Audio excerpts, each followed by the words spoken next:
পরিবেশ অন্তর্বর্তীকালীন সরকার তারা আজকে ক্ষমতায় আছে।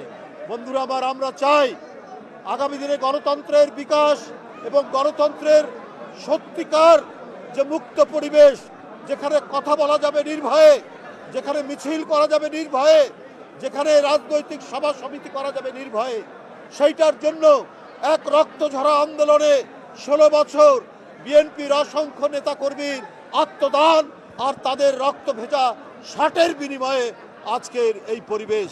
আবার শেখ হাসিনা তার বর্বর শাসন ফিরে পাওয়ার জন্য মরিয়া।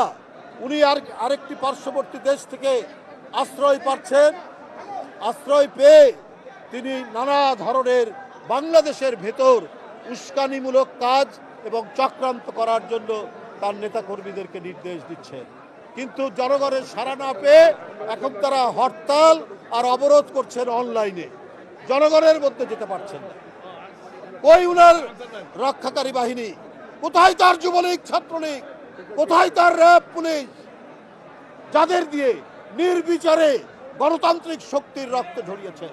সরকারের কোন কোন উপদেষ্টা আমরা সমালোচনা করলে তারা একটু ইরিটেট ফিল করে, তারা বিরক্ত হন, তারা বিভিন্ন মন্তব্য করে।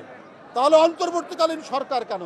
আপনারা উপদেষ্টার পদ থেকে ছেড়ে দিয়ে রাজনৈতিক দল করেন কেন? গণতন্ত্রে বিরোধী দল কথা বলবে, সমালোচনা করবে এবং এই সমালোচনার মধ্যে দিয়ে সরকার তিনি তার সংশোধন হবে। নির্বাচনী রোডম্যাপ এবং নির্বাচনের ডেডলাইন এটা দিতে হবে, যে জনগণ মনে করবে যে আমরা 16 বছর যেটা বঞ্চিত হয়েছি, 17 বছর যেটা বঞ্চিত হয়েছি, সেই বঞ্চনার দুঃস্বপ্ন যেন তাদের দূর হয়।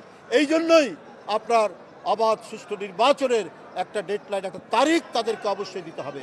আমরা সংস্কারের বিরুদ্ধে নই, আমরা বারবার কি কি সংস্কার হওয়া উচিত সেটা বলেছি। সংস্কার হতে বেশি দিন সময় লাগে না, আর সংস্কার তো যুগ যুগ ধরে চলবে, এটা তো চলমান প্রক্রিয়া। জনগণের যে দাবি, ডিমান্ড, এই ডিমান্ডের উপর ভিত্তি করেই তো সংস্কার হবে। কিন্তু তার জন্য